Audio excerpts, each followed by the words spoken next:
Si tu souhaites en apprendre plus sur une nouvelle technologie tout récemment lancée par Proximus, ou encore les nouveautés au sujet de Telenet et de ses offres, tu es ici au bon endroit sur Monsieur Télécom LC, Monsieur Télécom, la chaîne. Bonjour à toi, je suis très heureux de te retrouver pour un nouvel épisode du retour sur l'actualité télécom de ce mois de mars 2026 et de ce mois d'avril 2026. Et oui, il s'en est passé des choses dans ce beau monde des télécoms. Commençons sans plus attendre avec l'actualité de ce mois de mars. L'info du mois, c'était quelque chose qui t'a peut-être touché personnellement. C'est en effet une double panne chez Proximus. La première panne a été signalée le 19 mars. C'était une panne soudaine qui a impacté plusieurs services de Proximus, que ce soit du côté mobile, internet, TV. Donc une grosse panne qui vient en fait d'un problème en interne, un incident central comme Proximus le détaille. Fin du mois, on pensait que c'était réglé, mais non, finalement, il y a encore eu une nouvelle panne qui est arrivée. Et ces perturbations se sont étalées, pour certains clients, même sur plusieurs jours. Après avoir abordé cette actualité principale du mois de mars 2026, il est intéressant aussi de s'arrêter sur les autres actualités qui ont rythmé ce mois. En commençant à nouveau du côté de chez Proximus par cette fois-ci le rapport financier de la marque, qui porte donc sur l'année 2025. Il met en avant essentiellement une activité nationale sous pression, avec des investissements fibres coûteux. On en a déjà parlé dans d'autres vidéos, ces investissements qui pèsent lourd sur la marque actuellement, mais qui porteront leurs fruits plus tard. Et donc cette inflation aussi est toujours présente et pèse lourd sur la marque. Qu'est-ce qui pèse lourd également? C'est la concurrence, une concurrence accrue qui est visible dans le rapport de Proximus. Heureusement, l'activité internationale dans laquelle Proximus a investi grandement est très intéressante et il permet d'apporter une croissance à la firme. Terminons le retour sur l'actu de ce mois de mars avec une dernière news qui concerne cette fois-ci Orange Belgique. Pas forcément Orange Belgique puisque ça touche tous les opérateurs, mais il était montré que le nombre de plaintes enregistrées pour Orange Belgique est en forte augmentation et la majorité de ces plaintes concernent la facturation. Mais comme je l'ai dit juste au début de ce sujet, les autres opérateurs aussi reçoivent des plaintes, mais une augmentation beaucoup plus marquée pour Orange Belgique. C'est parti maintenant pour revenir sur l'actualité des télécoms en Belgique au mois d'avril 2026. Et il s'en est passé des choses. J'ai un grand sourire parce que ce que je vais maintenant te raconter, l'info principale du mois, et tu vas voir, c'est du lourd. Après la 4G fin 2012, et oui, ça remonte déjà, la 4G Plus en 2015 et la 5G en avril 2020, Proximus lance la 5G Plus. Et oui, c'est le premier opérateur en Belgique à avoir lancé différentes technologies mobiles que je viens de t'énumérer, et Proximus lance à nouveau une technologie en premier, c'est la 5G+. Alors, tu te demandes peut-être qu'est-ce que ça va changer en fait dans ton quotidien, parce que c'est bien beau 5G, 5G+, mais est-ce que ça va vraiment t'apporter quelque chose dans ton quotidien?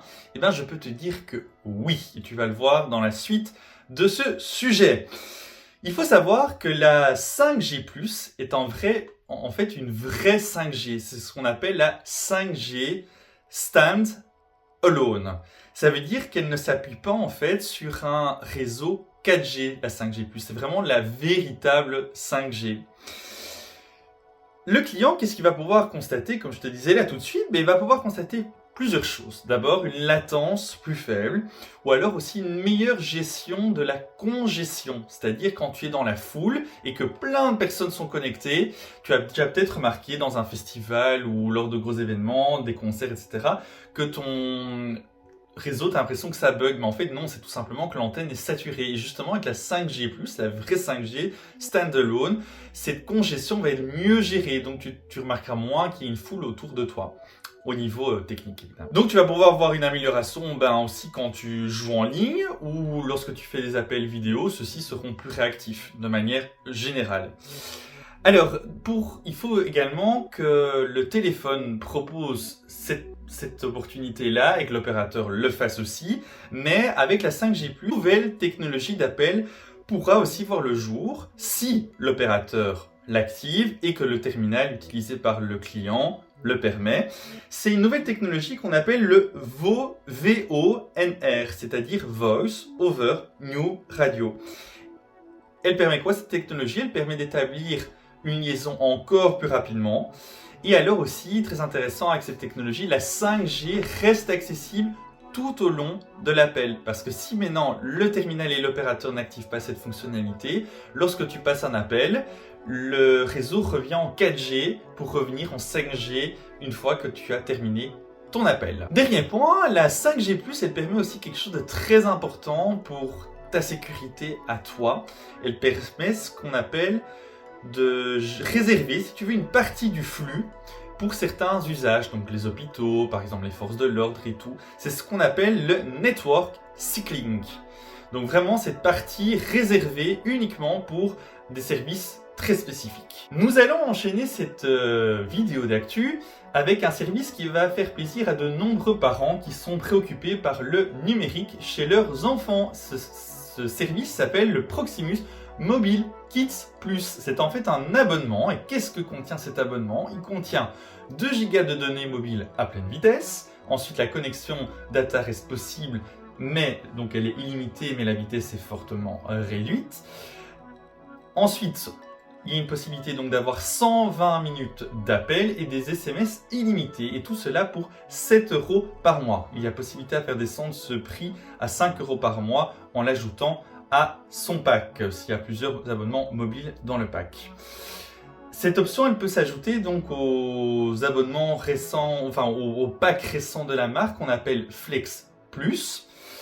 Et très important aussi pour tranquilliser les parents, le hors forfait est bloqué par défaut. Alors les parents peuvent ajouter par exemple des gigas supplémentaires en sachant que 1 € est égal à 1 giga et que celui-ci doit être utilisé dans les 30 jours, et en tout cas valable pendant 30 jours.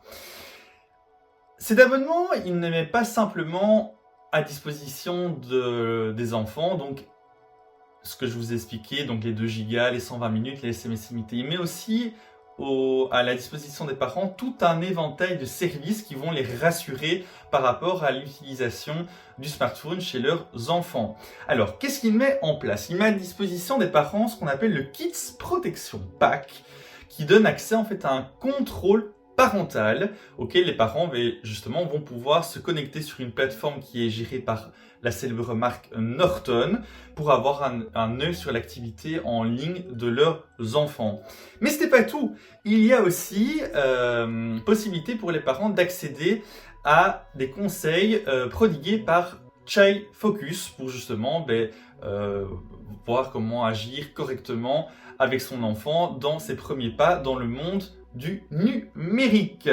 Et également, il y a un jeu qui est disponible sur l'app Proximus Plus, un jeu qui va permettre à votre enfant en fait de vraiment s'exercer à développer des compétences digitales. Et afin d'encourager, donc encore quelque chose en plus, donc c'est vraiment un abonnement qui propose de nombreux services, ce n'est pas simplement la connectivité, il y a vraiment plein de choses que je vous les ai expliquées. Et pour terminer, il y a en fait la possibilité de recevoir une entrée gratuite à Sparko ou à Technopolis. Alors vous allez me dire, mais pourquoi est-ce qu'un abonnement offre ces possibilités-là? Et c'est tout simplement pour encourager le passage de bons temps, de moments intéressants en dehors des écrans, pour vraiment profiter de moments de qualité hors écran. Voici tout j'ai un petit peu donc brossé cette présentation de ce Mobile Kids Plus. Comme ça, vous voyez un petit peu plus clair si vous êtes intéressé pour votre enfant de souscrire à ce service. Nous allons maintenant voyager chez un autre opérateur télécom qui s'appelle Telenet. Et Telenet a présenté 2 nouveaux tarifs, une nouvelle grille tarifaire avec la disparition des formules bien connues One et OneUp après 5 ans d'existence. Dès maintenant, en fait, le client va composer lui-même son propre pack avec comme point de départ Internet au domicile. Donc pour composer ce fameux pack, il devra choisir entre 3 vitesses allant de minimum 200 mégabits seconde jusqu'à 2,5 gigabits par seconde. Une fois qu'il a décidé donc sa formule pour Internet à la maison, il va pouvoir ajouter ensuite les autres produits nécessaires à sa vie numérique. Donc on a vraiment un changement radical de position de Telenet. On passe de la formule bundle tout en un à une formule à la carte où le client va composer son propre pack lui-même. Attention, si un client actuel veut avoir exactement la même offre que ce qu'un client One ou OneUp possède, il devra en fait finalement payer plus cher. Donc le client One et OneUp qui est satisfait avec son offre actuelle, je lui conseille de rester avec son offre et de ne pas migrer vers la nouvelle, parce que pour avoir la même chose, comme je viens de le dire, tu devras payer plus cher. Il est déjà l'heure de terminer ce retour sur l'actu du mois de mars et de mois d'avril 2026 par une dernière info, et cette fois-ci nous allons voyager chez un autre opérateur qui s'appelle Orange Belgique. Et oui, Orange Belgium modifie son comité exécutif en accueillant un certain Olivier Bornet au poste de Chief Information Officer, donc CIO. Alors, qu'est-ce que c'est tout ça? J'ai mes petites notes qui m'aident justement à ne pas faire de fautes. Le CIO est le responsable de la stratégie informatique, de l'infrastructure technologique et de la transformation numérique d'une entreprise. Donc voilà, un changement dans ce comité exécutif et c'était l'actualité qui termine ce retour sur l'actu. J'espère que tu as apprécié cette vidéo, que tu as peut-être appris de nouvelles choses. Moi en tout cas, j'ai passé un très bon moment en préparant cette vidéo, en la tournant et en la montant, et j'espère que tu as pris tout autant de plaisir en la regardant. Si tu as apprécié cette vidéo, je te remercie de lâcher un petit pouce vers le haut dans la barre des commentaires, de laisser, si tu le souhaites, un petit commentaire, ça fait toujours plaisir, et d'en parler tout simplement autour de toi, parce que plus on est, plus la chaîne sera grande, et plus la chaîne sera grande, plus ça sera magnifique. Et donc je te dis à très bientôt sur Monsieur Télécom, la chaîne, pour d'autres vidéos. Ciao!